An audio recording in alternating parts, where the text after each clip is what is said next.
Good morning, everyone. I'm Kevin Allen. I'm joined by my usual broadcast partner, former NHL defenseman Tom Laidlaw. Played 11 seasons for the New York Rangers and Los Angeles Kings. This is the Laidlaw and Allen Report. Come to you twice a week to talk all things hockey. And Tom, the playoff hockey just keeps getting more interesting. Highly entertaining, great series. The Maple Leafs really, I thought, stepped up. Played a good game. Austin Matthews was a beast. He just gets better and better. He reminds me a little bit of Crosby in that, every year he seems to work on something that makes him a more complete player. Yep. And he was really beastly. I mean, that's the word for it that I would use in that game where, he just moved in on the net so often. He just wasn't going to be denied. It's funny. Our buddy Eklund from Hockey Buzz made a comment maybe about 2 years ago that he thought that Austin Matthews could end up being better than Connor McDavid. And at first, I kind of laughed at it. No, I don't think so.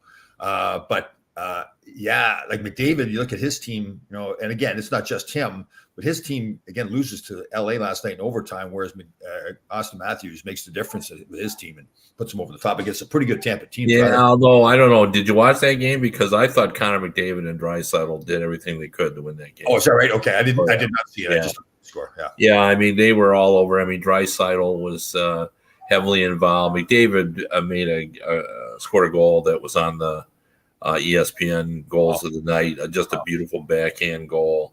Made a pass to Draisaitl. Like it, it's classic Oilers story. Draisaitl and McDavid doing what they're supposed to do. I mean, my God, look at the amount of points they had this season. Right. They're doing what they do. Who was in net? Mike Smith was in net for Edmonton? Mike Smith was in net. Factor or bad? Well, he wasn't bad, but it's playoffs and you gotta rise up and save your team. The great Harry Sinden told me, you don't pay your goalie to make the routine, ordinary saves. You pay him to make the saves that save the game for you. And, in the overtime, I mean, it was a nice move by Kemp. He came in and, he got a little wide and then cut in across the goal crease there. But, you got to stop that shot. I mean, hey, look, it was a great play by Kemp. But, that's the one you got to stop. And Game 6 for that series is in LA too, right? Yeah. No, I mean, I don't think that series is over. I think all these series are tight. Although I gotta believe that the loss, for years and years and years, there's a lot of people that say, the second game is the most important because you're home and you either got to hold service or the visiting team steals one in your building and then they have home ice. But to me, in the 30-some years I've covered the National Hockey League, one thing that hasn't changed is the most important game in the playoff series is Game 4, because it is the difference between 3-1 and 2-2. Yep. And that to me is the game. Yep. Because generally we don't see too many 3-0 leads, but we see a lot of 2-1 series. Yep. And then you go into that Game 4, and then so much really depends on that. And the Capitals had a chance there against Florida, and they let Florida tie it up. Yep. And then went in overtime. And to me, that felt like the series. I just felt like the Capitals are not coming back from that. Now, I've been proven to be wrong before in these, feelings that I've had. Because Tom Wilson is hurt, correct? Yeah, he's hurt, correct, yeah. Is he coming back, or do we know? I doubt it, but I don't know. So, because I think he can make a difference for that team, but Yeah, well, he can make a difference, but there's no doubt about it. But that was a tough series, and I think that's the kind of win that Florida needed to sort of get them over the hump. Like I said, the game I saw them play on Saturday, I believe, I really thought Florida outplayed them. Yeah, Samsonov was fantastic in net for Washington, so that was the difference. But which is pretty amazing because Samsonov really has not been very good this season. The Capitals goaltending really has not been good. I'll tell you the other team that's really impressed me, just because the team they're beating is very good, and that's the St. Louis Blues. Yeah. Yep. They keep losing defensemen, and yet they keep playing well. They're ahead in that series now. Minnesota's a very good team. I think that was a toss-up series going into it. So, right. Let me ask you a question. Is it a bad thing or a good thing that Colorado won in 4 straight? Now they got to sit around and rest up. Is it bad? Do they get rusty or do they get rusty? I don't know. I mean, isn't that a question for you to answer? You're the former player. But I just with their skill level, I don't think it matters. I think the rest is good. My sense from covering the game has always been that the hockey players like the rhythm of playing every other game. I think that plays a big role in teams becoming what I refer to as momentum teams in the playoffs. There's always a team that just starts to play well and they feel good about themselves. Their confidence level is high. And on those teams, like, they got to keep playing. Yeah. They can't, take time off. And I hear them players say, well, this will give it when they get time off. This give us time for us to heal up. No, that's not what you want. You want to keep playing. Yeah. You want to keep playing. You're feeling good about yourself. It's a rhythm. You go to the rink every other day. Everybody knows what the deal is. Just between the first and second round. Maybe after the third round, if you're banged up a little bit, where be more to your advantage to get a rest. But yeah, you're right. Yeah, so I don't know. Resting overrated in the playoffs. I know. I've heard this comment a couple of times now, and I've watched her. I didn't. Have you watched her and been critical of her? Who thought Leah Hextall? No, I watched her a lot. My only criticism of her. By the way, Mike Emmerich predicted, having heard her once, that she would be the first woman on American broadcast television. He was really impressed with her. My only criticism of her, because she certainly knows the game, is her voice is so soft that I think this is on the networks for not amplifying her voice. It's almost too soft for the game in a crowded arena. I've seen her do a lot of play-by-play, and especially if you're older, you're kind of, you feel like you got to lean in closer to the television because she's what Seinfeld used to call a soft talker. So you got they just need to amplify her voice. But, she's got great knowledge. And it feels to me that we look for reasons not to like female broadcasters. I think broadcasters in general. I mean, Mike Emmerich was the exception. Everybody loved him. JD, everybody loved him. So. No, not everybody loved Mike. The Ranger fans didn't. That's right. They thought he hated the Rangers. That's right. Yeah, which, couldn't really be farther from the truth. Yeah. Mike hates no one. Yeah. But no, you're right. I mean, I think that's fair that, we and every time Hextall makes a mistake, people are all over her. Yeah. And, if she miscalls someone a name and she misidentifies, and, that's not an easy. Yeah. Totally. In fact, Doc Emmerich, talked to me a few times and said that, nothing bothers him more is when he misidentifies a player because, you're coming out of the corner. You can't quite see the numbers. There are guys who skate similarly, so it's complicated.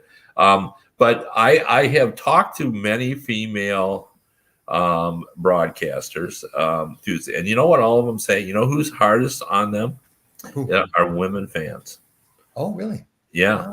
Yeah. No, they say that they women fans, like when they read their social media, which is their first mistake. Yeah.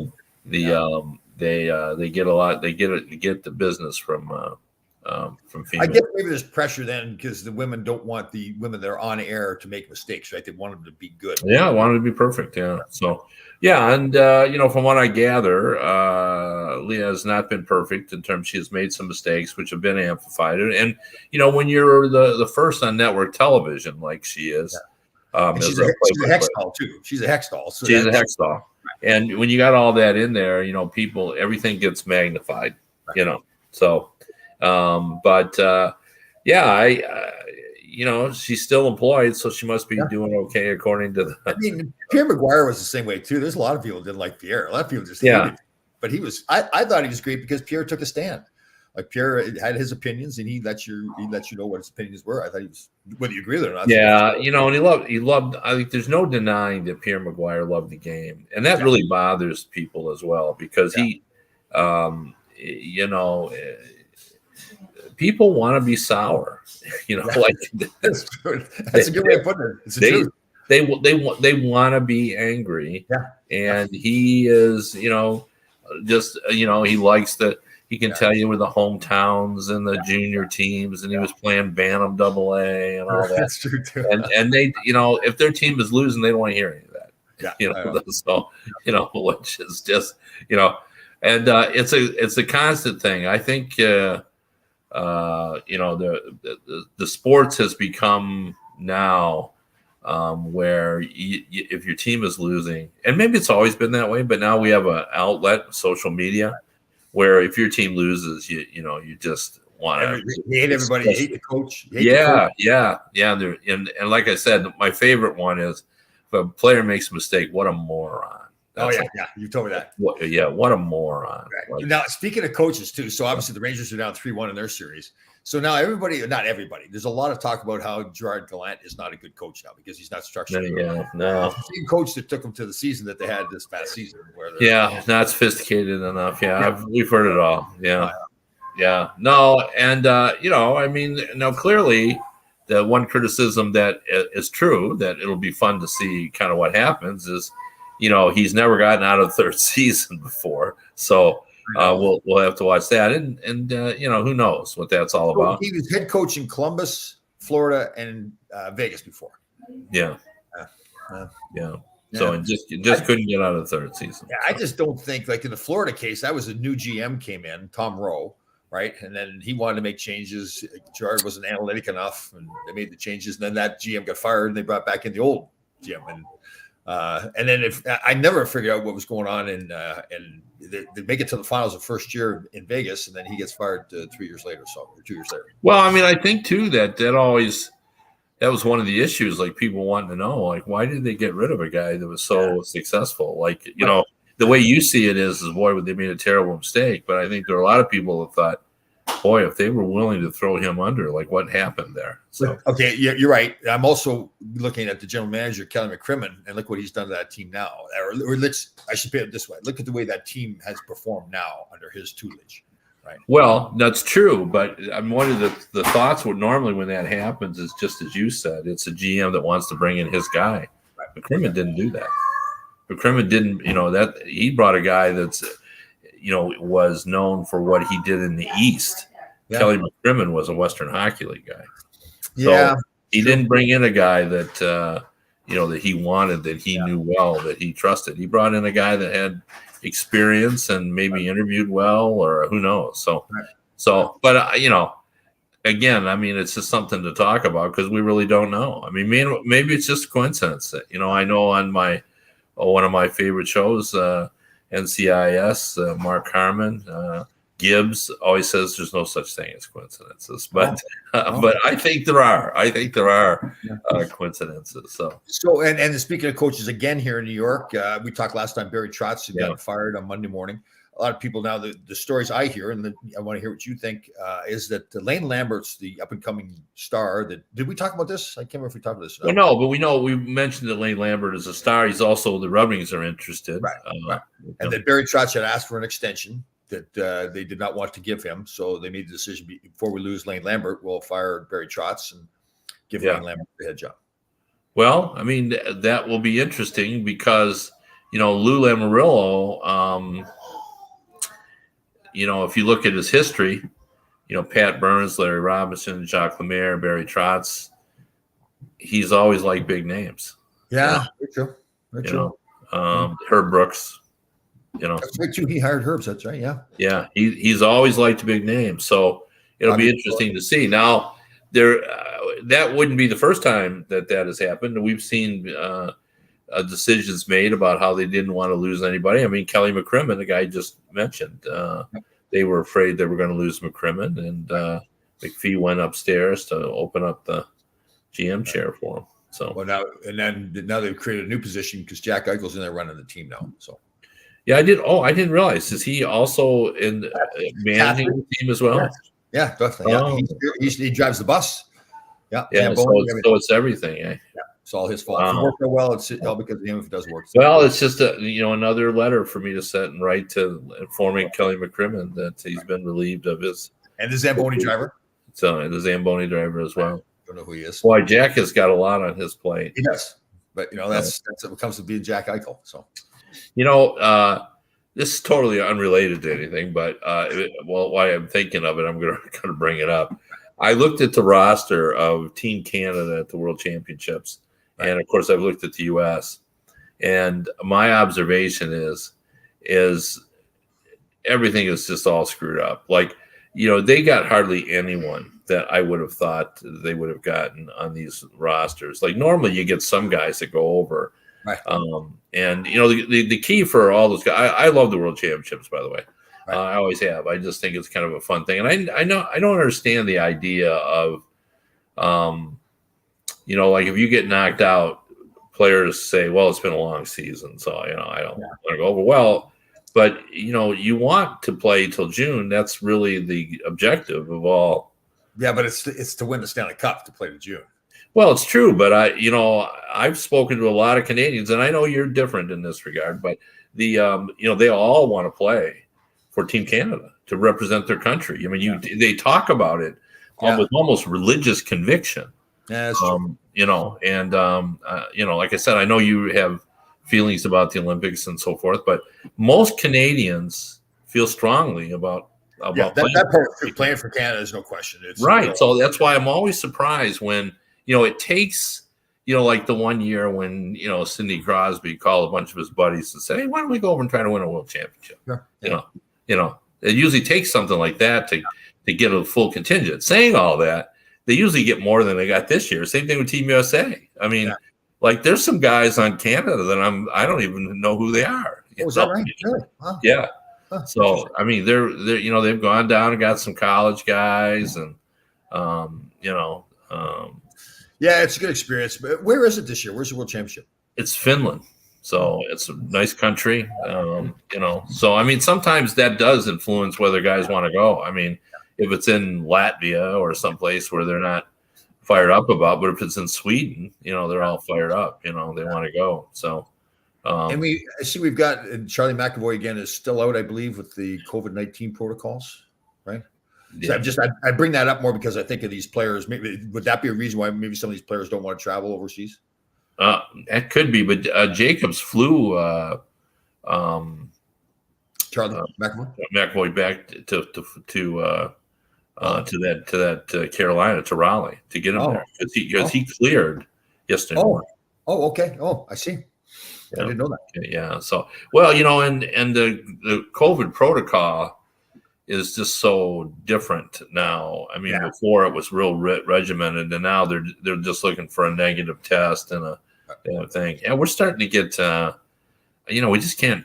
You can't hide from this. Like everybody here in Michigan, we all seem to be a little more like there's less worry about it and all that kind of stuff. And then, I just saw the news last night, and now all of a sudden the hospitals are starting to climb up again. And, I'm starting to see people with, who, you could tell because, I live not far from a hospital. You could tell what's going on at the hospital by the number of masks because, hospital personnel who deal with it every day, they're always masked up,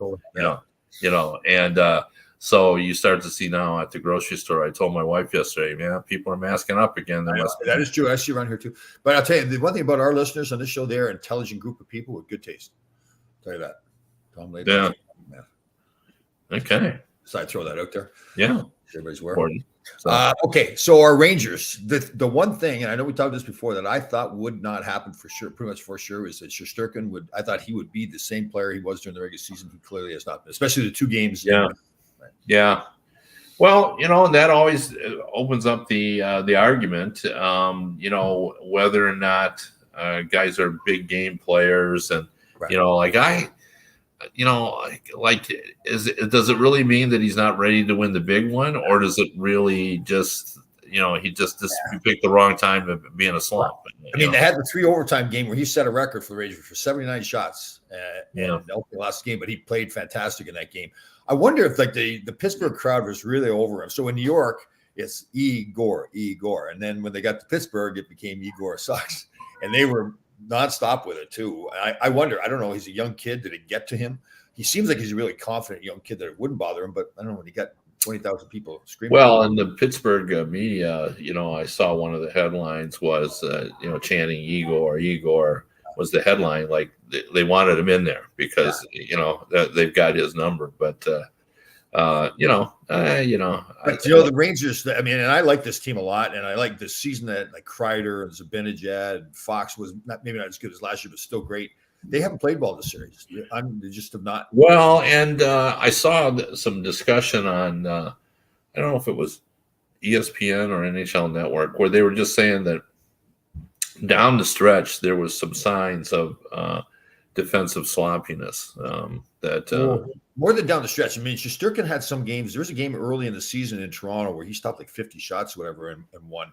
So there was a lot of games where the goalie played great, but Florida's no different than that too, right? It's a run and gun team scoring goals, and the goaltenders are kind of hung out to dry sometimes, and that was the case. But I don't know. I like this team. You look at the defense; they have like Fox and Trouba and Schneider on the right side for the defense, Miller on the left side, young player. I just think they are a good team. Are they maybe a little young right now, still, and a little bit in awe of this whole thing? I mean, you're playing against Crosby and Malkin, who have done it before. Yeah. Well, I mean, we used to think that you had to lose together before you could learn how to win, and then we've stopped sort of believing that. But maybe that's true with this team. Like maybe they need to go through something like this, and I don't think they're out of it. I agree. Totally. I think this series could turn instantly. Was it 2014? It was the same thing. It was they were up. Yeah. They were down 3-1. Now I don't, Susan. I respect you totally in your hockey opinion, but I don't know if he's. I certainly don't think he's been one of the reasons they haven't. Again, I think it's more the big guys not playing like the big guys. Yeah, trying to do too much. Yeah. Yeah. And I'll tell you, what really hurts them is Barclay Goudreau, and I know they've lost Sammy Blais for the year, so he hasn't played all year. But those two guys, I think, would have made a big difference, or more physical, like initiating plays. It seems like the Rangers are reacting to what Pittsburgh does, both physically and just the whole game itself. Like Pittsburgh is initiating the hits, and then the Rangers are either they're getting knocked down or they're retaliating, taking penalties. It's just to me, I would just love to see them be more aggressive. Say, let's go for it here. Yeah, well, Susan's right in one thing, though. If you think back to the trade deadline, one of the objectives seemed to be we just got to get Nemeth off the defense, that they would be better. They would be better if they, got a guy to move him in. But he's a sixth defenseman. Usually you're sixth defenseman. He's a sixth defenseman for a reason, right? You're not going to have all strong. I mean, maybe go back to the 70s with the Montreal Canadiens, but it's not he was here in Detroit, and Yzerman brought him in because he liked his consistency. He is what he is, but he's that every day, and he played well here for 1 year. Like they were happy to have him, but they want to bring in guys that they don't have to pay much to solidify their placeholders. I've joked that it's like at the Academy Awards where they bring people in to sit in your seats when you go to the bathroom, so it looks like it's a full deal. That's where the Red Wings are now. They're bringing these players and they're placeholders just until they get that's you just wax poetically. That's beautiful. So, but anyway, the Red Wings just keep bringing these guys in, but then suddenly they discover guys like Sam Gagner. I think they brought him in as a placeholder, and they just keep him because he scored like 14 goals. He's a good leader, like everyone. Same thing with Mark Stahl. Like I think the city of Detroit discovered Mark Stahl, and I think you see this all the time in sports. So in Rangers they were on him because he started up on top, and then his skills deteriorated. He had the iron injury. He wasn't the same player that he was early in his career. But he gets to Detroit, and they weren't expecting anything. I mean, Yzerman took him to get a second-round pick because he could take his contract. Right. Well, then Stahl comes here, and he competes like a son of a gun every game. Yeah. Like, just competes hard. Fans notice. Coaches notice. Yzerman really notice. Like, he loves Mark Stahl. Now, there's discussion about whether he's going to be back a third year, but I think one of the issues is they've got other younger players coming. So as much as they like to keep him, I don't think it's a guarantee that he's going to stay. But Yzerman said publicly, and he rarely says that, essentially he said, I love Mark Stahl, and if I can figure out a way to do it. But again, it's expectations. Like you put Stahl in and say he's got to play in your top four. Yeah. No. I agree. If they're thinking that, then they're making a mistake, right? He's top six. Yeah. He's a guy now that's in your third pairing. He's a good leader. He's good to have around. He's essentially Nemeth. So. Yeah. It reminds me, we're going back many years. Well, not many years, but Dan Clear is the same thing. Remember, he bounced around from team to team. Finally, came to the Red Wings and found a spot there. They won a couple of cups, I think, too. Yeah, scored some big goals. For sure. Yeah. So, yeah, but you're hearing a lot of things. Speaking of Trotz, you hear Trotz if they get rid of Pete DeBoer this week. You hear Trotz to Vegas. If Florida gets bounced in the first round, you hear Trotz to Florida. There's a lot of. So, what do you think? If Florida, would you do that? It's Andrew Burnett, the former right, president. right. They had the season they did. Would you fire them because they get? Well, I mean, there was the thought that the indictment of him is, and I know you relate to this. What is the one thing that didn't improve all year with Florida? And that was their defense. And you know what they always say, that a coach can improve an offense, but almost every coach can make his defense better. Yeah, that's true. That's true. So I know, I hear that, but at the same time, it's the National Hockey League. It's the guys got to know. Although it's a game changer, I just assume that you get to the National Hockey League, you should know how to play defense individually and as a team. But there are some poor defensive teams that would certainly fly against that theory that everyone plays. Although most guys who arrive in the NHL today, and you would know this better than me, but it seems to me they've all been taught defensive hockey since they were 4 years old. Right. But the defensive hockey they're taught is a little bit different than the defensive hockey I was taught. Like defensive hockey now is more, okay, how quickly can you get the puck out of our net? You can't hook and hold it, or excuse me, out of our zone, I should say. How quickly can you can't hook and hold anymore. You can't do the old can opener with the sticks between the legs. So those are all things that we were taught. You can't crush it back of the head. Yeah, but now, they're playing great one-on-one defense at the lowest levels. I mean, you hear criticism of how much defense they're teaching instead of just letting the kids develop their skills, and then as they get into Bantam and beyond. Yeah, Fox is going to be a defensive liability at times when he makes the elite pass that keeps him playing.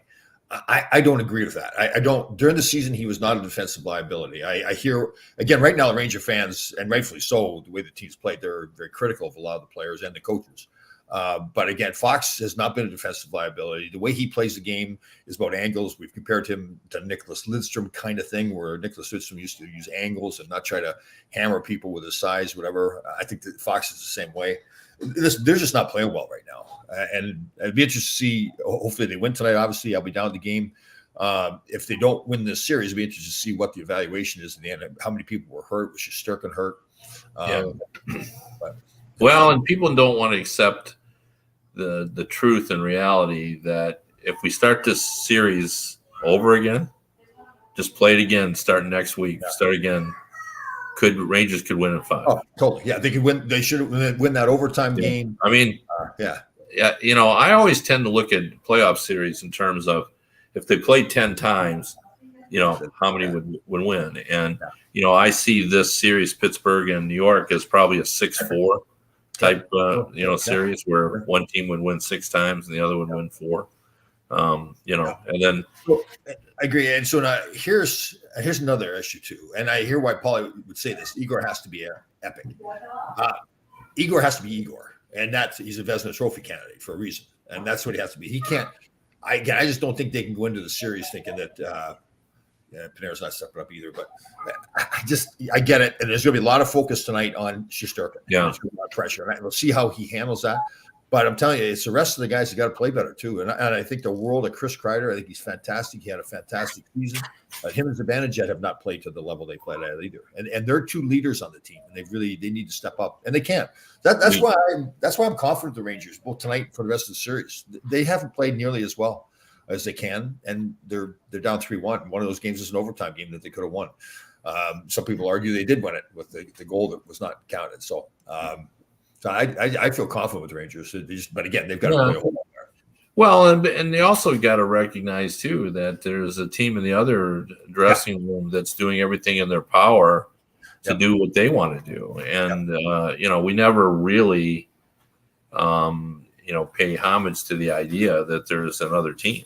The thing is, what he didn't ask, what is Pittsburgh doing to shut down Panarin? What he said was, why isn't Panarin getting done? Well, he's not getting it done because the Penguins are preventing him. from getting. Isn't it funny too? We look at here again. We look at Pittsburgh's defensive issues. He's not that good. I mean, the Tangs there, the rest of them aren't that good. But we've said that for a number of years, and they've won Stanley Cups with teams like that. Yeah, for sure. Well, part of their defensive strategy, in my opinion, which is part of their culture, is puck possession. If we have the puck, the other team can't score. Like, they spend a lot of time trying to hang on to the puck and, get the puck and that sort of thing. And that in some respects is denial of offensive chances for the other team, just because they have the puck a lot. Malkin and Crosby have the puck a lot. So I'm assuming we're talking about Shesterkin here. What's the word on his confidence? Is he a type of player that can handle the pressure? Shesterkin. I believe he can. I don't think he handled it well in Pittsburgh. Again, I'm just me speculating. I think he let the crowd get to him there in Pittsburgh. And again, that's a young player, though. Like, again, here's one of these cases where a young player comes in and plays fantastic as a Vezina Trophy candidate. And the expectations are that he's going to play like a 10-year veteran now. He's not a 10-year veteran. He's still a young guy on and off the ice. So, if the pressure did get to him or the crowd got to him in Pittsburgh, I'm not concerned about him for his career. I mean, obviously it hurts the series. I think when I watch him play, I think he oozes confidence. For whatever reason, it's not there right now. But. Yeah, and that, I think too that position is reactionary as well. Yeah. Like, sometimes you just don't have time to even think. So if he gets into a groove, he'll be fine. You don't even have time to think about it. So, and you guaranteed at the Garden tonight, the chance right off the top of the game will be Igor. Now, that was good before because everybody's on his side, but obviously the focus is on him now, and it's not necessarily all good right now. So I wonder how he handles that. I'm assuming they've got Benoit Allaire, who's arguably the best goalie coach that's ever coached. I don't know how much of the psychological game he's up on, but I'm sure he's worked with him a lot to get his confidence back.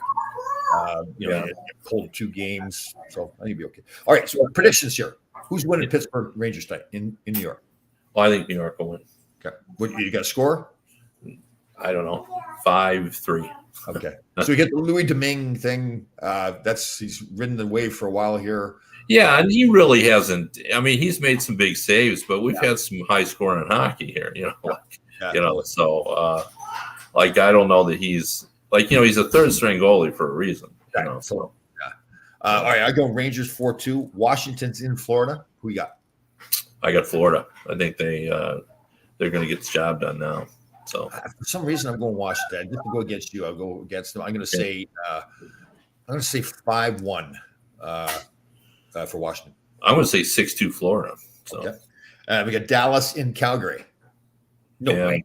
Dallas can't. But we said this about Dallas before when they went to the finals. Was that 2 years ago, whatever? Yeah. No way. They can't keep winning. They can't keep winning. Well, I mean, it's 2-2 Calgary. That was a big win that Calgary had. This is just a total flyer, but I'm going to take Dallas 2-1. Okay, so then I'll have to go with Calgary then, and I'm going to go a higher score than that, 5-4. Okay, 5-4 Calgary. Hunter's been pretty good though for Dallas. So yes. I do want to report one important fact that my sushi making has picked up totally. It's gotten better and better. The clean knife is the key to the good cut. And I also cut the nori so I don't have as much seaweed paper. There's too much on it before, so I cut it down a little bit. Yeah. I knew you were wondering about that. Yeah, I was. Yeah, for sure. So I do like sushi though. So. Definitely. Did you? So you had the lottery draft. It's pretty interesting the way they changed the rules, right? So nobody could jump up more than. And that was I had the hardest time explaining that to a couple of fans. Like they thought that what's this nonsense where Montreal has an 18.6% chance of winning, but they got a 25% chance of ending up with the number 1 pick. And I tried to explain it. Well, that's because there are 5 teams that can't go all the way to number 1. So in effect, Montreal has their odds as well, because if they win, Montreal stays with the worst record. Right. So that's why they had a 25% chance. And for them to, 25%, that's 1 out of 4. Like, that isn't very good. No, I know. And yet they won. But already I saw, and I'm going against what I always say, like, ignore social media, but I found it highly entertaining that people are saying it's rigged. And, before they'd always say, it always goes to the New York teams, and now they're saying it goes to New Jersey. And I saw Greg Wisniewski of ESPN say, yeah, that's definitely the league strategy of let's make sure that we can get a high profile player to New Jersey. Yeah, said that's Susan. If that's going to help us win, I will dance again tonight. Yeah. I'm looking forward to it. I'm assuming you're on the card for tonight. You dancing tonight? I'll be down at the game. Nobody's asked me to dance or anything, but typically I just show up and then it happens. And then dance. You just typically show up and dance. I may not even wait for them to ask me. I may just go up there and grab Dancing Larry up there and we'll just start dancing. All right. That's that would be good. That would be good if you do that. And so if I do, then do I get the credit for the win then if I do that dance? For sure, because I'm sure the players will take note of that, and I'm sure that would give them some confidence. But speaking of that, the draft lottery, do you think it would be better if they actually just showed the balls dropping and all that kind of nonsense? People are always going to criticize it. They're always going to say it's rigged. Yeah. Well, the problem, one of the reasons they don't do that is if like they have those cards prepared, so they have the results and then they get it all organized so that Bill Daly can flip the cards. Right. At the 15th pick, then flip it over and there's the So I don't know the draft or the players in the draft this year. Are there some pretty good young players coming up available for draft? Yeah, I think there's no superstars, but there's there's no difference makers or no what is it called? Generational. There's no generational players, but there are players that can help the team. I mean, they say this Shane Wright is sort of a Bergeron type player, but by that, kind of a two-way, player. Right. What's going on back there? Somebody's not too happy. I don't know what's going on. So luckily we're at the end of the show. So that's my granddaughter. So maybe on that note, it'll be time to wrap it up. So thanks for tuning in. If you want to read me, I'm at DetroitHockeyNow.com or HockeyBuzz.com. And if you want to listen to the radio version of this show, you can go to radio.co at 365 Sports. Have a good weekend. Good luck, Rangers, tonight. We'll see everybody on Monday.